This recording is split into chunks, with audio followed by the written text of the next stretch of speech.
नमस्कार. आज आपण एका खूपच इंटरेस्टिंग विषयावर बोलणार आहोत.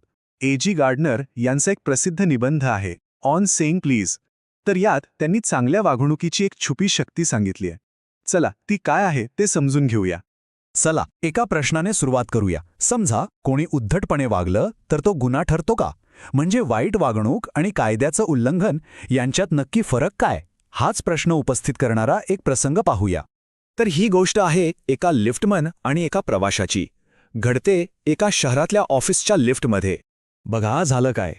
एक प्रवासी लिफ्टमध्ये येतो आणि फक्त म्हणतो टॉप.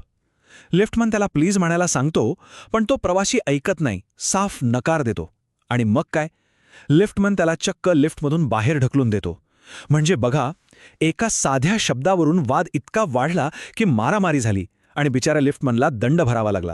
तर लिफ्टमनला दंड तर झाला, पण गंमत बघा, त्याला दंड उद्धटपणासाठी नाही झाला. आणि इथेच आपल्याला कायदा आणि शिष्टाचार यांच्यातला एक खूप मोठा फरक समजून घ्यायचा आहे. म्हणजे बघा, कायदा काय म्हणतो, जर शारीरिक हल्ला झाला, चोरी झाली तर तो गुन्हा आहे, त्याला शिक्षा आहे. पण असभ्यता, उद्धटपणा किंवा कुणाच्या भावना दुखावल्या तर तो नैतिक गुन्हा आहे, कायदेशीर नाही. कायदा यात काहीच करू शकत नाही. आपलं शारीरिक संरक्षण कायदा करतो, पण भावनिक किंवा मानसिक त्रासासाठी कायद्यात जागा नाही. A.G. गार्डनर यांनी यावर खूप छान लिहिलंय. ते म्हणतात की कायदा मला प्लीज म्हणायला भाग पाडू शकत नाही, जसा तो मला माझी मिशी वॅक्स करण्यापासून रोखू शकत नाही. विचार करा, जर कायदाच आपल्या वागणुकीवर, आपल्या बोलण्यावर नियंत्रण ठेवायला लागला तर काय होईल? सगळीकडे भांडणच होतील, नाही का? शहरातल्या गटारी रक्ताने वाहू लागतील, असं ते गमतीने म्हणतात. म्हणजे सगळीकडे अराजकता माजेल. पण मग ह्या उद्धटपणाचं काय? त्याचा परिणाम तर होतोच. खरं तर वाईट मूड आणि उद्धटपणा हे एखाद्या व्हायरससारखे असतात. ते खूप पटकन पसरतात आणि एक नकारात्मकतेचं दुष्टचक्र सुरू करतात. हे चक्र कसं काम करतं याचं एक उदाहरण बघूया. समजा सकाळी सकाळी मोलकरीण स्वयंपाकिणीशी उद्धट वागते. मग ती स्वयंपाकीण आपला राग मालकिणीवर काढते. मालकीण नवऱ्यावर ओरडते. तो नवरा ऑफिसमध्ये जाऊन आपल्या कर्मचाऱ्याला साधं गुड मॉर्निंग पण म्हणत नाही. आणि मग हाच कर्मचारी लिफ्टमध्ये लिफ्टमनशी उद्धटपणे वागतो. आणि शेवटी तो लिफ्टमन घरी जाऊन आपला सगळा राग बायकोवर काढतो. म्हणजे बघा, एका व्यक्तीच्या उद्धटपणाने अख्खा दिवस किती लोकांचा मूड खराब केला. सगळे नकळतपणे ती नकारात्मकता पुढे पास करत राहिले. बरं, मग या नकारात्मकतेवर काही उतारा आहे की नाही? नक्कीच आहे. जसा उद्धटपणा पसरतो तसाच चांगुलपणाही पसरतो. आणि यासाठी लेखकाने एका बस कंडक्टरचं खूप छान उदाहरण दिलंय. आता आपण दोन लोकांना समोरासमोर ठेवूया. एकीकडे आहे तो लिफ्टमॅन, ज्याने उद्धटपणाला शारीरिक बळाने उत्तर दिलं आणि संघर्ष निर्माण केला.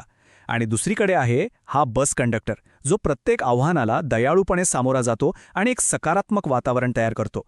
बघूया हा कंडक्टर हे कसं करतो. हा कंडक्टर म्हणजे एक अजबच रसायन आहे. तो सगळ्या प्रकारच्या लोकांशी अगदी संयमाने वागतो. बसमधलं वातावरण एकदम प्रसन्न ठेवतो. म्हाताळ्या माणसांना, लहान मुलांना मदत करतो. इतकंच नाही तर अंध प्रवाशांना सुरक्षितपणे रस्ता ओलांडायलाही मदत करतो. त्याच्याकडून चुकून धक्का लागला तरी तो मनापासून माफी मागतो. त्याच्या वागण्यातून चांगुलपणा आणि दयाळूपणा अगदी ओसंडून वाहत असतो. तो फक्त आपलं काम नाही करत, तर लोकांचा प्रवास आनंददायी करतो. त्यामुळे ह्या सगळ्यातून काय दिसतं? प्लीज आणि थँक्यू सारखे शब्द हे छोटे छोटे शिष्टाचार आहेत. ते म्हणजे आपल्या आयुष्याच्या गाडीला लावलेलं तेल आहे, एक वंगण आहे, ज्यामुळे ही गाडी सुरळीत चालते. कायद्याने बंधनकारक नाही, पण याच्याशिवाय समाजरूपी गाडी अडकून पडेल. आता आपण एका अशा गोष्टीकडे वळूया जी आपल्याला दाखवते की सभ्यता म्हणजे फक्त चांगलं वागणं नाही, तर ती एक ताकद आहे. उद्धटपणावरचा सगळ्यात प्रभावी उपाय, एक प्रकारचा सभ्य सूड.